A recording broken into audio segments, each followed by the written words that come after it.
মমতা বন্দ্যোপাধ্যায়কে বড়সড় ধাক্কা দিলেন অমিত শাহ।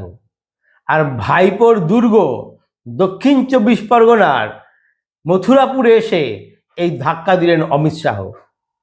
ভোটের মুখে রাজ্য সরকারি কর্মচারীদের আশার কথা শোনালেন তিনি। তাদের তিনি বার্তা দিলেন যে বিজেপি এই রাজ্যে ক্ষমতায় আসার ৪৫ দিনের মধ্যেই এই সরকারি কর্মচারীরা তাদের প্রাপ্য বরাদ্দ পাবেন।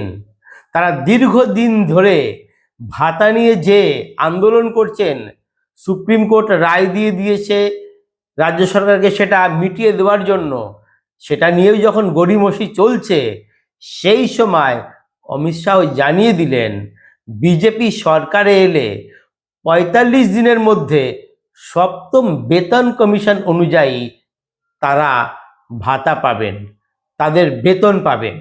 নমস্কার, আমি প্রদীপ দাস, আর আপনারা দেখছেন দেশপ্রেমিকদের চ্যানেল আমাদের ভারত। যারা এখনো আমার এই চ্যানেলকে সাবস্ক্রাইব করেননি তাদের অনুরোধ আপনারা সাবস্ক্রাইব করবেন, আর আমার এই প্রতিবেদন যদি ভালো লাগে তাহলে অবশ্যই শেয়ার করবেন। তো মমতা বন্দ্যোপাধ্যায়ের কফিনে শেষ পেরেক পুঁতে দিলেন অমিত শাহ। কারণ সরকারি কর্মচারীরা একটা বিরাট অংশ ক্ষুব্ধ এই সরকারের ওপর, আর সেই সরকারি কর্মচারীদের একটা তাদের মনের মতো একটা কথা বলে গেলেন, তাদের বার্তা দিয়ে গেলেন যে বিজেপি ক্ষমতায় আসার ৪৫ দিনের মধ্যেই তাদের সপ্তম পে কমিশন অনুযায়ী বেতন দেওয়া হবে। গতকাল থেকেই বিজেপি পরিবর্তন যাত্রা শুরু করেছে। গতকাল রাজ্যের 4টি জায়গা থেকে এই পরিবর্তন যাত্রা শুরু হয়েছে। আজ আবার আরও 5টা জায়গা থেকে এই পরিবর্তন যাত্রার সূচনা হলো। আমতায় হাওড়ার আমতায় রাজনাথ সিং, দক্ষিণ 24 পরগনার মথুরাপুরে অমিত শাহ, সন্দেশখালীতে শিবরাজ সিং চৌহান, বীরভূমে মিঠুন চক্রবর্তী, এরকম আরও 5টা জায়গা থেকে আজ এই পরিবর্তন যাত্রা শুরু হলো। মোট 9টা যাত্রা। এই পরিবর্তন যাত্রা 292টা বিধানসভা কেন্দ্র ছুঁয়ে যাবে। কিন্তু দ্বিতীয় দিনেই এই পরিবর্তন যাত্রার ঝড় উঠেছে রাজ্য জুড়ে, এবং প্রবল একটা যে সরকার বিরোধী হাওয়া রয়েছে এই পরিবর্তন যাত্রায়, সেটা বোঝা যাচ্ছে। কারণ প্রত্যেকটি সভার যে সূচনা হচ্ছে সেখানে হাজারে হাজারে মানুষ উপস্থিত হচ্ছে। তাদের সেই স্বতঃস্ফূর্ততা দেখে একটা জিনিস পরিষ্কার, যে মানুষ এবার পরিবর্তন চাইছে। হাওড়ার আমতায় কেন্দ্রীয় প্রতিরক্ষা মন্ত্রী রাজনাথ সিং এদিন বলেন যে আমি আমার দীর্ঘ রাজনৈতিক জীবনের যে অভিজ্ঞতা তা থেকে পরিষ্কার বুঝতে পারছি এবার রাজ্যে পরিবর্তন অবশ্যম্ভাবী, পরিবর্তন হচ্ছেই। আর দক্ষিণ 24 পরগনার মথুরাপুরে ভাইপোর যেটা গড়, সেই গড়ে দাঁড়িয়ে অমিত শাহ হুঙ্কার দিলেন যে ধাক্কা দিয়ে এই সরকারকে আপনারা ফেলে দিন। কারণ এই সরকার হচ্ছে দুর্নীতিবাজদের সরকার। তো এই সরকারকে ফেলে দেওয়া মানে কি হবে? মুখ্যমন্ত্রী পরিবর্তন। অমিত শাহ এদিন বলেন শুধু মুখ্যমন্ত্রী পরিবর্তন নয়, এই সরকারকে ফেলে দিলে যেটা হবে, অনুপ্রবেশকারী মুক্ত বাংলা হবে, দুর্নীতি মুক্ত বাংলা হবে, সীমান্ত সুরক্ষিত থাকবে, মা বোনেরা সুরক্ষিত থাকবে। আজ ভারতের বিভিন্ন এলাকায় যখন এই বাংলার কথা বলা হয় তখন সবাই বলে ওই দুর্নীতিগ্রস্ত সরকার। ভাবুন তো দর্শকরা, কি লজ্জা! ভারতবর্ষের অন্য প্রান্তের মানুষ যখন বলে পশ্চিমবঙ্গে একটা দুর্নীতিগ্রস্তদের সরকার চলছে, সেটা কি শুধু তৃণমূলের উপরেই পড়ে? কারণ এই সরকারটা কে এনেছে কারা, ক্ষমতায় বসিয়েছে কারা, তারপর বছরের পর বছর টিকিয়ে রাখছে কারা? আমরাই তো টিকিয়ে রাখছি। তাহলে এই যে লজ্জাজনক কথা, এই যে অপমান, সেটা তো আমাদের গায়েই লাগছে। সারা ভারতবর্ষ জানে যে বাঙালিরাই এই দুর্নীতিগ্রস্ত সরকারকে টিকিয়ে রেখেছে।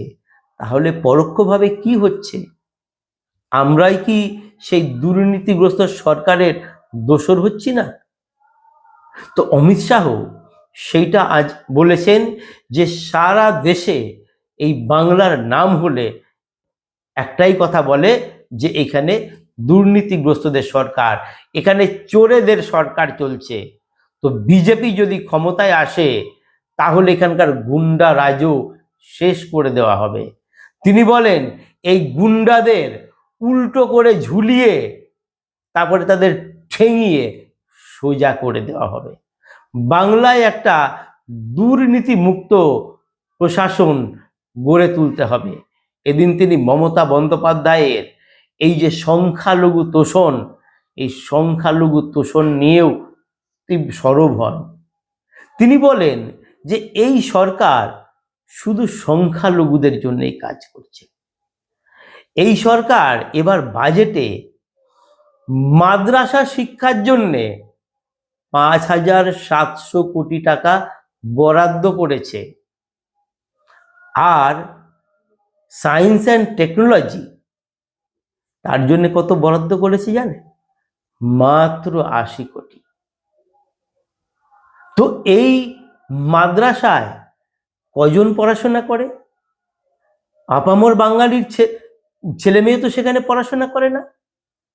তো তাদের ছেলে মেয়ে যেখানে পড়াশোনা করে সেখানকার জন্য মাত্র 80 কোটি, আর মাদ্রাসার জন্য 5,700 কোটি। এবং বাবরি মসজিদের সমালোচনা করে তিনি বলেন এটা কৌশলে মমতা বন্দ্যোপাধ্যায় হুমায়ুনকে দিয়ে করাচ্ছেন। তিনি বলেছেন এদিন যে হুমায়ুনকে আসলে দল থেকে তাড়িয়ে দিয়ে কৌশলে বাবরি মসজিদ ইস্যুটা তুলে ধরেছেন। তো কেন বাবরি মসজিদ হবে বলুন তো দর্শকরা?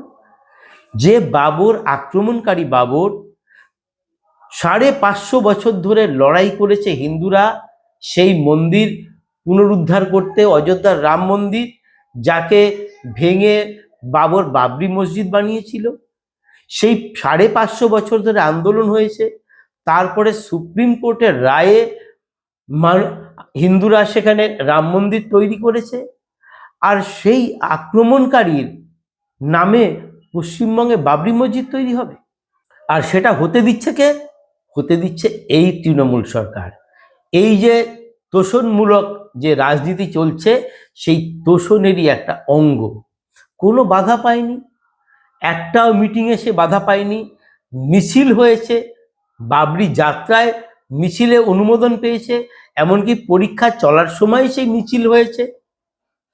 তাহলে মূল বিষয় হচ্ছে এই তোষণমূলক সরকার, এই সরকারকে এবার ক্ষমতা থেকে সরাতে হবে। সেই ডাক দিলেন অমিত শাহ। এবং রাজনাথ সিং পরিষ্কার বলছেন যে তার দীর্ঘ রাজনৈতিক জীবনের অভিজ্ঞতা থেকে তিনি বুঝতে পেরেছেন যে এই সরকার আর ক্ষমতায় আসছে না। যদি ধরে নিই তর্কের খাতিরেও এই সরকার ক্ষমতায় আসছে, অমিত শাহ সেইটা একটা অদ্ভুত জিনিস বলেছেন যে মমতা বন্দ্যোপাধ্যায় আর মুখ্যমন্ত্রী হবেন না।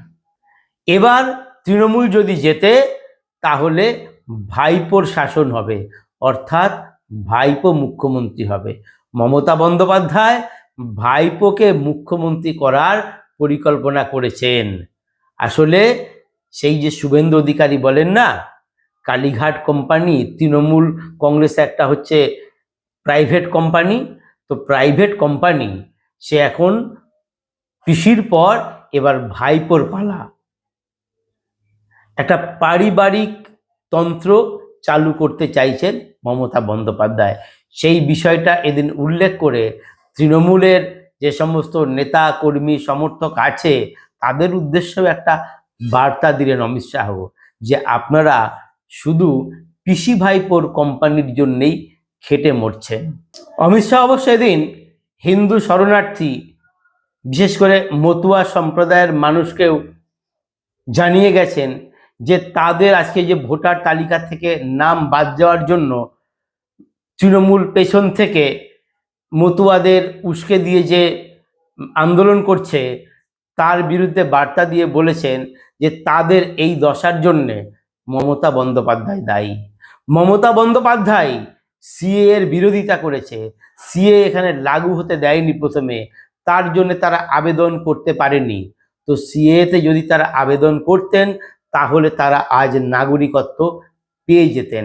তবে তিনি তাদের আশ্বস্ত করেছেন আপনাদের ভয় পাওয়ার কোনো কারণ নেই, হিন্দু শরণার্থীরা যারা আছেন তাদের কেউ তাড়াতে পারবেন না, তারা এই দেশের নাগরিক, তারা সিএ এর মাধ্যমে নাগরিকত্ব পাবেন, ফলে আপনাদের ভয় পাওয়ার কোনো কারণ নেই।